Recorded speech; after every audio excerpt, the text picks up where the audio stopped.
Hello दोस्तों, welcome to Uttarakhand GK very जी tricks. और आज की इस वीडियो में हम बात करेंगे उत्तराखंड के कुछ महत्वपूर्ण प्रश्नोत्तरी के बारे में दोस्तों, जो कि उत्तराखंड के सभी एग्जाम्स के लिए काफ़ी महत्वपूर्ण है। विशेषकर आप लोगों की जो 746 पदों पर कनिष्ठ सहायक की वैकेंसी आई है।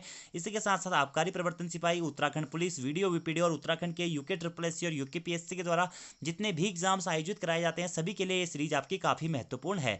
तो इस सीरीज के 2 पार्ट में आप लोग को ऑलरेडी अपलोड कर चुका हूँ दोस्तों, जिसमें हमने 30 तक महत्वपूर्ण प्रश्नों के बारे में बात करी थी। अगर आपने वो पार्ट नहीं देखे हैं तो आप प्लेलिस्ट में जाके देख सकते हैं। इसी के साथ साथ दोस्तों मैंने उत्तराखंड की एक मैराथन क्लास भी बनाई हुई है, जिसमें हमने 500 से के आसपास महत्वपूर्ण प्रश्नों को डिटेल एक्सप्लेनेशन के साथ में पढ़ा हुआ है। तो वो भी आप प्लेलिस्ट में जाके देख सकते हैं, ठीक है। और कुछ काफ़ी सारी वीडियोज है, अगर आपने वो नहीं देखी है, आप स्टार्टिंग से तैयारी कर रहे हैं या फिर आपने अभी तक उत्तराखंड ज़्यादा डिटेल में नहीं पढ़ी है, तो आप उन वीडियोज़ को फॉलो कर सकते हैं, ठीक है। तो आज हम स्टार्ट करते हैं दोस्तों क्वेश्चन नंबर 31 में से दोस्तों, कि धारी देवी मंदिर मुख्य रूप से किस देवी को समर्पित है, ठीक है। तो जो धारी देवी मंदिर है दोस्तों, मुख्य रूप से काली देवी को समर्पित है, ठीक है। अब बात आती है कि धारी देवी मंदिर स्थित कहाँ पे है दोस्तों, तो ये स्थित है पौड़ी गढ़वाल जनपद में। कहाँ पर? पौड़ी गढ़वाल जनपद में, ठीक है। अब दोस्तों अभी हाल ही में ग्रुप डी का एग्जाम हुआ था, वहां पर इसके रिगार्डिंगली प्रश्न पूछा गया था कि धारी देवी मंदिर कौन से स्थान पर स्थित है, ठीक है। तो दोस्तों ये पौड़ी गढ़वाल के कलियासोण, क्या कलियासोण नामक स्थान पर स्थित है, ठीक है। तो ये पॉइंट आपको जरूर याद रखना है। और किसका मंदिर है यहाँ पे, किस देवी को समर्पित मंदिर है, तो काली देवी को समर्पित मंदिर है। तो थोड़ा सा व्याख्या देख लेते हैं दोस्तों, कि धारी देवी मंदिर पौड़ी गढ़वाल के श्रीनगर नामक स्थान से लगभग 15 से 17 किलोमीटर की दूरी पर दोस्तों अलकनंदा नदी के किनारे कलियासोण नामक स्थान पर स्थित है। कौन से? कलियासोण। और कौन सी नदी के किनारे स्थित है? अलकनंदा नदी के किनारे, ठीक है। और यह मंदिर मुख्य रूप से काली मां को समर्पित है। तो धारी देवी मंदिर आप लोगों को याद रखना है कहाँ है, पौड़ी गढ़वाल के कलियासोण में, जो कि श्रीनगर से 16 से 17 किलोमीटर आगे जाके पड़ता है, अलकनंदा नदी के किनारे पे, ठीक है। अगला हमारा 32वां प्रश्न है कि रायले ने उत्तराखंड में किसकी खेती को व्यापक स्तर पर प्रोत्साहित करने का प्रयास किया था। तो रायले ने दोस्तों उत्तराखंड में चाय की खेती को व्यापक स्तर पर प्रोत्साहित करने का प्रयास किया था। किसकी खेती को? चाय की खेती को। तो ये पॉइंट आपको जरूर याद रखना, इंपोर्टेंट है, ठीक है। अगला हमारा 33वां प्रश्न है कि मारो गोली और काट लो हमारा मायका उपरोक्त कथन किसके द्वारा दिया गया था, ठीक है। तो मारो गोली और काट लो हमारा मायका उपरोक्त कथन दिया गया था किसके द्वारा दोस्तों? गौरा देवी जी के द्वारा, ठीक है। और गौरा देवी जी कौन थी? इन्हें दोस्तों चिपको आंदोलन के प्रणेता के रूप में भी जाना जाता है। और यह प्रश्न भी एग्जाम में डायरेक्टली पूछा गया है कि चिपको आंदोलन के प्रणेता के रूप में किसे जाना जाता है, तो जाना जाता है गौरा देवी को, ठीक है। यानी कि और इन्हें चिपको वुमेन के नाम से भी इनको ही जाना जाता है। और इनका ही कथन था चिपको आंदोलन के दौरान, इन्होंने दिया था कि मारो गोली और काट लो हमारा मायका, ठीक है। तो ये पॉइंट भी काफी इंपोर्टेंट है दोस्तों, क्योंकि इनके रिगार्डिंगली एग्जाम में प्रश्न पूछे जा चुके हैं, ठीक है। और अगर बात करें चिपको आंदोलन का नारा क्या था, तो हिमपुत्रियों की ललकार, वन लीती बदले सरकार, वन जागे वनवासी जाके, ठीक है। और चिपको आंदोलन स्टार्ट कब हुआ था, तो 1974 में चमोली जनपद के गोपेश्वर नामक स्थान से इसका शुरुआत किया था, ठीक है। और इसमें काफ़ी सारी चीज़ें थी। इस आंदोलन के दौरान दोस्तों चंडी प्रसाद भट्ट और सुंदरलाल बहुगुणा जी ने काफ़ी अच्छा योगदान दिया था अपना, ठीक है, पर्यावरण के क्षेत्र में, ठीक है। और गौरा देवी के ऊपर मैं ऑफिशियली वीडियो भी बना चुका हूं दोस्तों, अगर आपने वो नहीं देखी है तो आप प्लेलिस्ट में जाके देख सकते हैं। निश्चित तो वहाँ पर आपको कुछ नए और इंटरेस्टिंग फैक्ट मिल जाएंगे गौरा देवी के रिलेटेडली, क्योंकि इनके रिगार्डिंगली एग्जाम में पहले से भी प्रश्न पूछे हुए आ रहे हैं और आगे भी पूछे जा सकते हैं, ठीक है। जैसे कि अगर हम कुछ इंपॉर्टेंट पॉइंटों के बारे में बात करें दोस्तों, कि इन्हें वृक्ष मित्र पुरस्कार से कब सम्मानित किया गया था गौरा देवी को, तो 1986 में। तो ये पॉइंट भी आप ऐड कर सकते हैं कि गौरा देवी को वृक्ष मित्र पुरस्कार से कब सम्मानित किया गया था, 1986 में। और यह प्रश्न भी एग्जाम में डायरेक्टली पूछा जा चुका है। अगला हमारा प्रश्न है कि ऐठान का प्रसिद्ध भगवती मंदिर किस जनपद में स्थित है, ठीक है। तो ऐठान का प्रसिद्ध भगवती मंदिर दोस्तों कहाँ स्थित है? बागेश्वर जनपद में स्थित है, ठीक है। तो ऐठान का भगवती मंदिर बागेश्वर का एक प्रसिद्ध मंदिर है, और इस मंदिर के नाम पर ही बागेश्वर में मेला भी लगता है। ऐठान मेला लगता है दोस्तों इस मंदिर में। तो ऐठान का प्रसिद्ध भगवती मंदिर किस जनपद में स्थित है? तो बागेश्वर जनपद में स्थित है, ठीक है। इसी के साथ साथ बागनाथ और बैजनाथ मंदिर ये भी कहाँ स्थित है? बागेश्वर में ही स्थित है। धौलीनाथ देवता मंदिर कहाँ स्थित है? बागेश्वर में ही स्थित है, ठीक है। भद्रकाली मंदिर कहाँ स्थित है? बागेश्वर में ही स्थित है। कौशिल बुबू मंदिर कहाँ स्थित है? बागेश्वर में ही स्थित है, ठीक है। इसके अलावा कन्या, ये सारे मंदिर भी बागेश्वर जनपद में स्थित हैं। अगला हमारा प्रश्न है 35वां, कि पहाड़ का प्रेमचंद नाम से किसे जाना जाता है। तो विद्यासागर नौटियाल जी को पहाड़ का प्रेमचंद नाम से जाना जाता है। और यह प्रश्न भी दोस्तों काफी इंपोर्टेंट है, किसे? विद्यासागर नौटियाल जी को। अगर थोड़ा सा व्याख्या के बारे में जाने दोस्तों, तो पहाड़ का प्रेमचंद विद्यासागर नौटियाल को कहा जाता है, और इनका जन्म 29 सितंबर 1933 को टिहरी गढ़वाल में हुआ था, ठीक है। और 2012 में दोस्तों इनका निधन भी हो गया था। इनकी कुछ प्रमुख रचनाएं हैं, कौन कौन सी? बागी टिहरी गाए जा, यमुना के बागी बेटे, ये इंपोर्टेंट एग्जाम में ही पूछा गया दोस्तों कि यमुना के बागी बेटे किसकी रचना है, तो वो है विद्यासागर नौटियाल की, ठीक है। इसी के साथ साथ सूरज सबका है, मोहन गाता जाएगा, फट जा पंचधार, भीम अकेला और झुंड से बिछुड़ा, ये इनकी कुछ प्रमुख रचनाएं हैं। नेक्स्ट है हमारा 36वां प्रश्न कि कनक राजवंश काव्य के रचयिता कौन है। ठीक है, तो कनक राजवंश महाकाव्य के रचयिता हैं दोस्तों कौन, बालकृष्ण भट्ट जी। ठीक है, और उत्तराखंड का जो हमारा परमार राजवंश है उसके ऊपर भी मैं वीडियो बना चुका हूं, तो प्लेलिस्ट में जाके आप देख सकते हैं दोस्तों। अभी अगला हमारा प्रश्न है 37वां कि महाकवि कालिदास ने कण्वाश्रम को क्या नाम दिया था। तो महाकवि कालिदास ने दोस्तों कण्वाश्रम को किसलई प्रदेश नाम दिया था। ठीक है, क्या, किसलई प्रदेश। ठीक है, और कण्वाश्रम ये कहां से दोस्तों, पौड़ी गढ़वाल जनपद में स्थित है। ठीक है, और दुष्यंत शकुंतला की प्रेम कहानी के रूप में प्रसिद्ध स्थल भी इसी को जाना जाता है। ठीक है, और इसी के साथ साथ महर्षि कण्व ऋषि का आश्रम भी यहीं पर स्थित है। भरत का जन्म भी इसी आश्रम में हुआ था। और कौन सी नदी के किनारे स्थित है कण्वाश्रम, तो मालिनी नदी के किनारे स्थित है। ठीक है, और प्राचीन काल में विद्या के एक प्रसिद्ध केंद्र के रूप में भी कण्वाश्रम को ही जाना जाता था। अगला हमारा 38वां प्रश्न है दोस्तों कि उत्तराखंड का एकमात्र मंदिर जो सिर्फ रक्षाबंधन के अवसर पर खुलता है, तो कौन सा है, चमोली का वंशी नारायण मंदिर दोस्तों एकमात्र ऐसा मंदिर है जो सिर्फ रक्षाबंधन के अवसर पर ही खुलता है। ठीक है, तो चमोली जनपद की उर्गम घाटी के अंतिम गांव बांसा से लगभग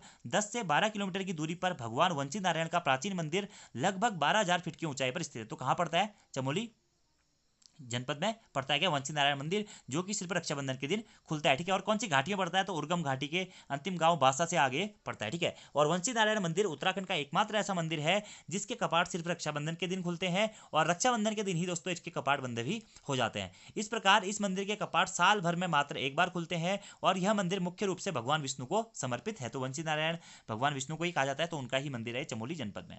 अगला हमारा प्रश्न है 39वां कि वास्तु शिरोमणि नामक ग्रंथ की रचना किसने करी थी। तो कवि शंकर ने दोस्तों वास्तु शिरोमणि नामक ग्रंथ की रचना करी थी। ठीक है, तो टिहरी के राजा श्याम शाह के गुरु का नाम क्या था, कवि शंकर था, और उन्होंने ही दोस्तों वास्तु शिरोमणि नामक ग्रंथ की रचना करी थी। ये पॉइंट भी आपको इंपॉर्टेंट है, डायरेक्टली यहां से प्रश्न पूछ लेगा दोस्तों कि श्याम शाह के गुरु का नाम क्या था, तो शंकर था। ठीक है, और टिहरी राजवंश के राजा या परमार राजवंश के राजाओं के बारे में आपको ऑलरेडी करा चुका हूं, तो अगर आपने वो नहीं देखी है वीडियो तो आप देख सकते हैं। ठीक है, ये टिहरी नहीं दोस्तों, परमार राजवंश के राजा कर लीजिएगा यहाँ पे। ठीक है, क्या, परमार राजवंश के राजा। ठीक है, अगला हमारा प्रश्न है 40वां कि गढ़वाल भ्रातृमंडल की स्थापना किस वर्ष की गई थी।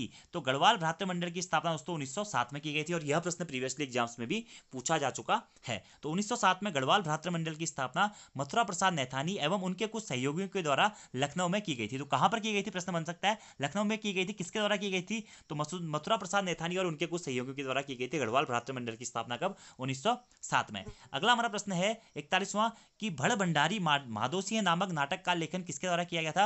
तो राजेंद्र दसवाड़ा जी। ये प्रश्न काफी इंपोर्टेंट है और एग्जाम में भी दोस्तों प्रीवियसली पूछा जा चुका है कि भड़ भंडारी माधोसिंह नामक नाटक का लेखन किसके द्वारा किया गया था।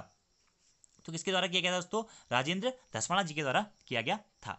अगला हमारा 42वां प्रश्न है कि अमन सभा की स्थापना किस वर्ष की गई थी। तो अमन सभा की स्थापना दोस्तों नवंबर 1930 में की गई थी, और कहां पर की गई थी, लैंसडाउन में की गई थी। लैंसडाउन दोस्तों जिसे कालो का डांडा नाम से भी जाना जाता था प्राचीन काल में, यहां पर कालेश्वर मंदिर भी स्थित है। तो कालो का डांडा लैंसडाउन में ही अमन सभा की स्थापना कब की गई थी, 1930 में। तो अमन सभा की स्थापना नवंबर 1930 में की गई।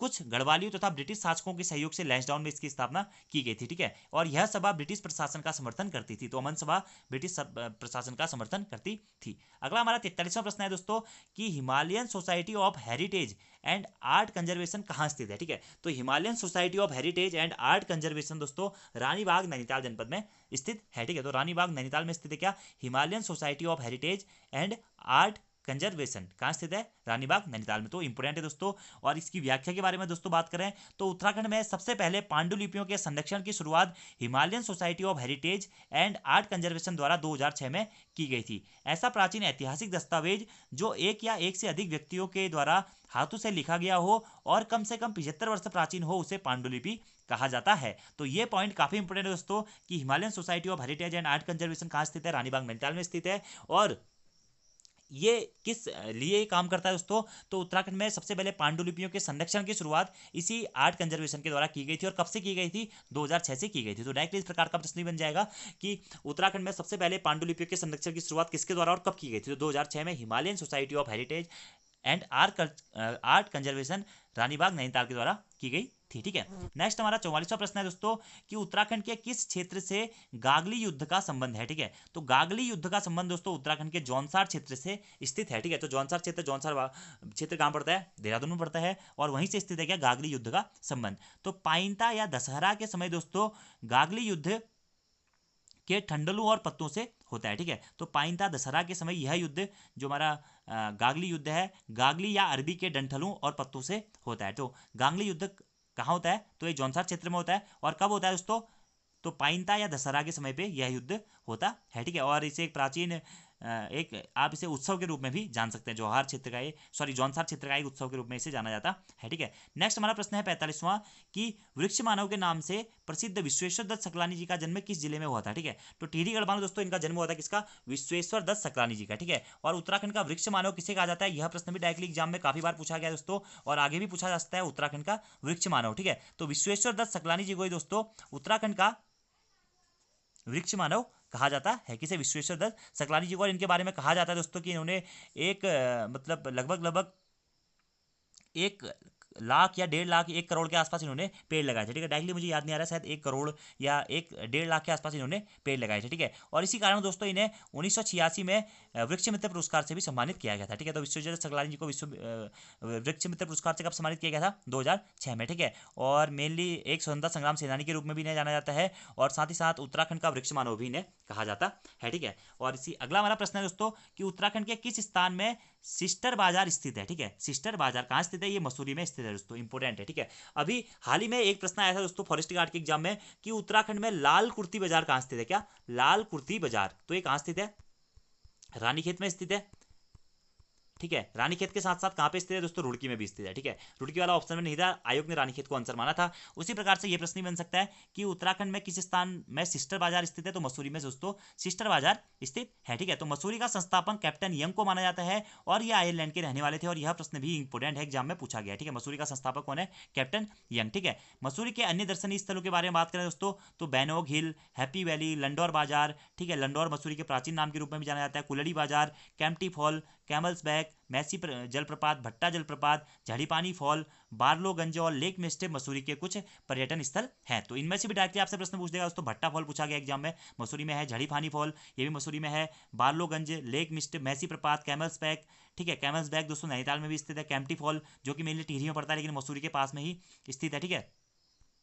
इसी के साथ साथ बात करें लंडौर बाजार, हैप्पी वैली, बिनोग हिल, सभी कहाँ स्थित है? मसूरी में ही स्थित है, ठीक है। तो आज की इस वीडियो में भी दोस्तों हमने 46 कुछ महत्वपूर्ण प्रश्नों के बारे में बात करी, लगभग 16 इंपोर्टेंट प्रश्नों के बारे में बात करी है, ठीक है। तो आई होप आप लोगों को वीडियो पसंद आई होगी दोस्तों। वीडियो पसंद आती है तो हमारे चैनल को लाइक जरूर करें, सब्सक्राइब नहीं कर रखा है तो सब्सक्राइब भी जरूर कर लें, और अपने दोस्तों के साथ शेयर भी जरूर करें दोस्तों, ताकि अधिक से अधिक लोगों को आसानी से वीडियोज उपलब्ध हो पाए और वो अपनी तैयारी को एक स्ट्रॉन्ग आयाम